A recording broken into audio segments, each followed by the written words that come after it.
Wade contresigné par le premier ministre Macky Sall xaw ma man maa comprendre mais on parle d'un programme spécial pour la Casamance. lan moo tax ñu bëgg ko tudde maintenant des fonds politiques nga mën ko utiliser jox di ci def leneen lu bokkul ak li nga xam ne moom la ñu wax ci décret bi. non li ñu ci def yëpp day am lien avec ça. Parce qu'aujourd'hui, dans les missions qu'on fait, dans le travail qu'on fait, on a besoin d'outils pour travailler. On a besoin de moyens pour travailler. am na yoo xam ne nécessité la yoo xam ne mën nga ko soxla pour liggéey li nga war a liggéey donc mais comme les fonds ne sont soumis à aucune justification foofu laa amee solo. tey su ñu installé woon la commission bi ñu bëgg fii ne léegi dañuy justifier problème dootul amati. et dans la loi on a dit le président ne gère plus les fonds. Il fait un décret de répartition. Encore que li ma demandé wu ma ko ci fonds boobu. Je t'ai dit qu'à la primature on a 3 fonds. On a le fonds d'aide, le fonds de secours et les aides et secours. Ces 3 fonds, quand on dote, vous voyez là, quand on dote les lignes. Le fonds d'aide, le fonds de sécurité et aide et secours. boo leen boolee 270 millions 2 milliards 100 et 540 millions mooy les 2 milliards 900. D'accord. Donc c'est 3 types de fonds. Donc li ñuy demandé dañ koy dugal fii wala fële dans l'un de ces fonds mais moi je me suis toujours évertué à ce que chaque centime soit justifié. D'accord. léegi li gën a jaaxal nit ñi mooy ci benn période yaa ngi doon tëkku képp koo xam ne dafa wax ne da nga am fonds te gis nañ ne si mujjantal ga yow ci sa bopp yaa ko révélé ndax loolu dafa amoon stratégie loolu la dafa am ñu ne il a 7 milliards de fonds ma tëkku ne ku fi waxaat ni am naa 7 milliards de fonds ñu digaale ko parce que xam nga c'est un moyen peut-être dañoo jaawale woon sama fonds ak fonds présidence de la République c'est moins l'existence de fonds que le fait que ñu may allouer des montants yoo xam ne man awma ko peut-être ci wax ji détaillé wu ma wala egguma mais des gens sont sortis ici ils disent il a 7 milliards de fonds ba def calcul ne c'est tant par jour qu'il dépense tant par semaine qu'il dépense. Oui. C'était ça le débat. léegi lu weesu fonds politique yi am na tamit ci lu ñu la doon xaaree ci appel à candidature yi ci rationalisation yenn agence yi mu nekkoon liggéey boo tàmbali woon waaye dafa mel ni ne léegi dafa taggatémbe. dañ ma dàq balaa ma koy yeggali su ngeen seetee conseil des ministres mais ndax li nga ci am taxawaay. su ngeen seetee conseil des ministres tout le travail avait été fait pour la rationalisation des agences les services qu'il faut supprimer les services qu'il faut fusionner lépp pare na on avait donné rendez-vous au mois de juin pour finaliser génne lépp malheureusement avant mois de juin moi j'ai quitté là-bas mais l'administration est à une continuité te ki fa nekk premier ministre bi may door liggéey bi moom moo ne woon sama secrétaire général donc xam na ko lu ñu togg nag ba mu ñor des lu dul yàq wax dëgg yàlla bu dee ki togg dafa am urgence dem keneen mën na ñëw yàq mais le travail a été fait. mais gëm nga ne dinañ ko yàq. ça mënuma ci sori. man ci fonds yi dama bëgg benn précision par rapport ak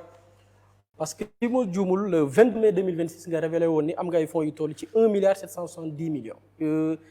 Exactement 1 milliard 770 millions.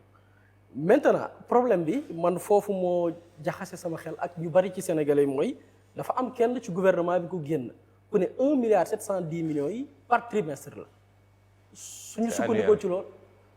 moom dafa ne par trimestre. waxul dëgg bu ma defee le calcul mooy 7 milliards 80 millions. loolu abi sénégalais bëgg nañ mu leer parce que dañ ne chaque ñetti weer da ngay demander yow 1 milliard 710 millions. waxul dëgg xoolal moi je vais vous montrer une chose gis nga lii c'est les états 2025 2026 2024 man ça c'est les états tirés du trésor le montant global à la fin mi ngi nii li ma annoncé moo fi nekk et vous voyez que rubrique par rubrique à chaque fois qu'on fait une sortie on a dit fan la dem donc c'est pas trimestriel c'est pas mensuel c'est même pas semestriel c'est annuel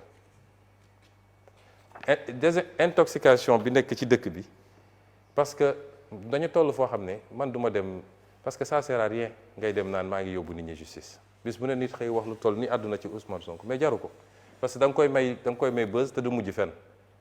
dañ koy jàpp yóbbu bàyyi ko mu dem donc c'est pas la peine mais lii Cheikh Diba mooy ministre des finances je le mets au défi na génn mu weddi ni man chiffres yi ma joxe ni du lii mooy lu baax c'est pas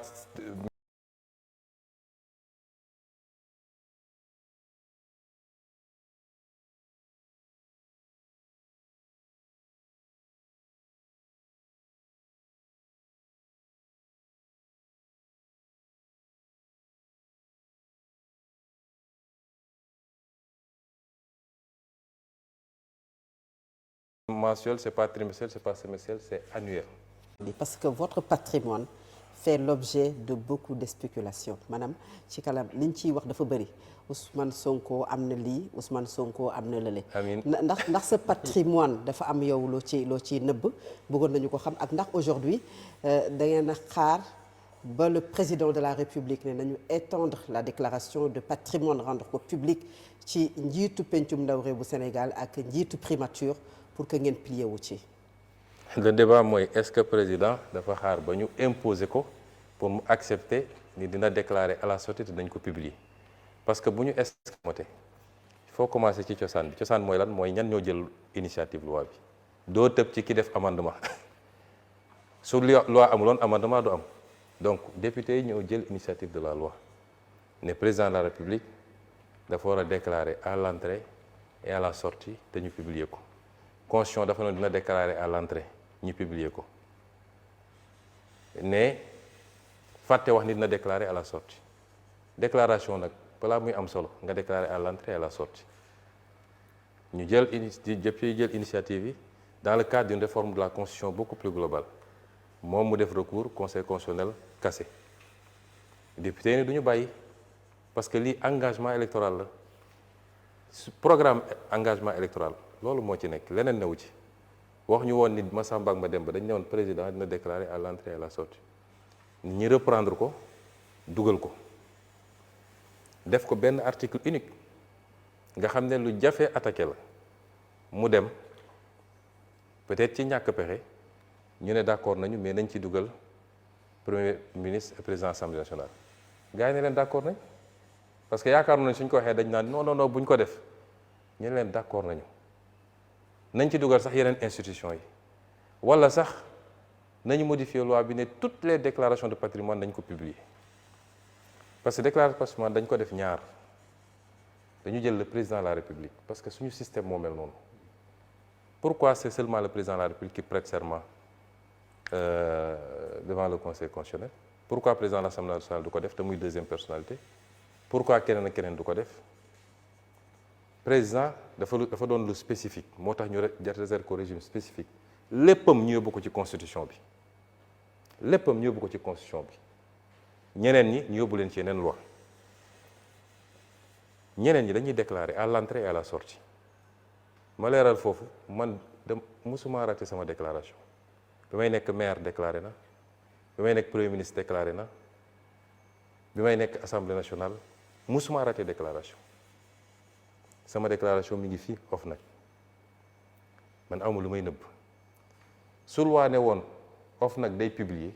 dina publier loolu question de loi la te gëm naa ni nañu modifier loi bi parce que bëri na ay yu à la pratique bëri na yoo xam ne amaana waa OFNAC ñoom seen bopp gis nañu ni problème am na donc loi boobu dinañ ko modifier li jaadu woon mooy la ñuy modifier ci président nañ ko modifier ci constitution bi les députés étaient en train de travailler pour li ñuy modifier pour les autres ñu modifier ko ca loi wu déclaration de patrimoine pour les autres loolu moo jaadu woon mais ñoom jàppoon nañ ni bu ñu nee na ñëpp déclaré rek ñun dañ naan comme peut-être dañoo am lu ñuy nëbb nañu tëj ñu leen ay wax tout de suite d'accord nañ kon à partir de maintenant ñaari waratul am recours warul am parce que loo xam ne ñëpp dëppoo nañ ci exécutif ak majorité bi kon recours warul am président warul def recours majorité parlementaire du ko def et j'espère que opposition bi du ko def parce que gisuma ban intérêt la am pour def ko. annoncé nañ une saisine du conseil constitutionnel par le premier ministre. gisaguñu ko parce que suñu saisiree conseil constitutionnel daf may bind. ba àjjuma bi may jóge fii jotuma une correspondance du conseil constitutionnel mais saisine warul non loolu c'est sur les fonds spéciaux. oui les fonds spéciaux. mais c'est pas pour lii exactement. donc dama ne recours warul am te ñoom xam nañu seeni pexe. même bu ñu deful recours mun nañu jaare ci yenn député opposition yi ne leen def leen recours xam nga defoon nañ ko ci sama réintégration fii mais recours warul am benn